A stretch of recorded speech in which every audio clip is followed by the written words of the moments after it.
A reading from the Gospel of Mark. When Jesus had crossed again in the boat to the other side, a large crowd gathered around him, and he stayed close to the sea. One of the synagogue officials named Jairus came forward. Seeing him, he fell at his feet and pleaded earnestly with him, saying, "My daughter is at the point of death. Please come lay your hands on her, that she may get well and live." He went off with him, and a large crowd followed him and pressed upon him. There was a woman afflicted with hemorrhages for 12 years. She had suffered greatly at the hands of many doctors and had spent all that she had. Yet she was not helped, but only grew worse. She had heard about Jesus and came up behind him in the crowd and touched his cloak. She said, "If I but touch his clothes, I shall be cured." Immediately her flow of blood dried up. She felt in her body that she was healed of her affliction. Jesus, aware at once that power had gone out from him, turned around in the crowd and asked, "Who has touched my clothes?" But his disciples said to Jesus, "You see how the crowd is pressing upon you, and yet you asked, 'Who touched me?'" And he looked around to see who had done it. The woman, realizing what had happened to her, approached in fear and trembling. She fell down before Jesus and told him the whole truth. He said to her, "Daughter, your faith has saved you. Go in peace and be cured of your affliction." While he was still speaking, people from the synagogue official's house arrived and said, "Your daughter has died. Why trouble the teacher any longer?" Disregarding the message that was reported, Jesus said to the synagogue official, "Do not be afraid, just have faith." He did not allow anyone to accompany him inside except Peter, James, and John, the brother of James. When they arrived at the house of the synagogue official, he caught sight of a commotion, people weeping and wailing loudly. So he went in and said to them, "Why this commotion and weeping? The child is not dead, but asleep." And they ridiculed him. Then he put them all out. He took along the child's father and mother and those who were with him, and entered the room where the child was.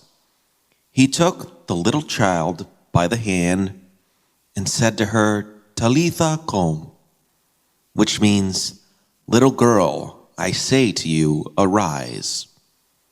The girl, a child of 12, arose immediately and walked around. At that they were utterly astounded. He gave strict orders that no one should know this, and said that she should be given something to eat. Today's passage is often referred by scholars as the Sandwich Gospel, meaning that it has one main healing story about Jairus' 12-year-old daughter, with a second healing story about a woman bleeding for 12 years, sandwiched or smushed in between it. The main, or as I like to call it, the bread of the story is about Jairus' daughter. The meat, or middle part of the story, is about the hemorrhaging woman. Did these two healings happen in exactly the way Mark is telling it? Probably not. Mark is most likely merging these two healings with a specific meaning in mind. What would be the commonality between these two healings then? First, both healings occur by use of touch. Jesus' touch heals the daughter of Jairus, while the hemorrhaging woman's simply touching Jesus heals her as well. Second, as is heard from Gospels on previous Sundays, it is because both Jairus and the woman had faith in Jesus that enabled the woman and the little girl to be healed. When you compare their faith with previous weeks, Mark is pointing out who had faith from the very beginning versus those who didn't. So far, the ones who have had faith were women and a synagogue official. The ones who don't have faith are the disciples. The ones closest to Jesus, ironically, don't have faith at this time. And later on, we will find out how even the Gentiles have faith in Jesus before the disciples do. The disciples didn't get it, but these other people did. Third, both the woman and the young girl are, by first century Jewish standards, ritually unclean. Yet, their being unclean isn't even a concern for Jesus. After all, he doesn't tell either of them to go to the temple to be declared clean by the Sadducees. Yet this is exactly what Jesus orders the leper to do after healing him. Under normal circumstances, they would need to go to the temple to be declared clean. But clearly, these aren't normal circumstances. What do these circumstances mean for us? Clearly, this gospel points out that the good news of Jesus is for everyone.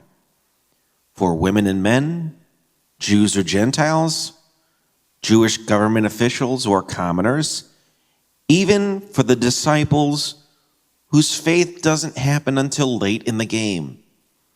Being a follower of Christ is open to everyone, no matter what, and regardless of where we come from.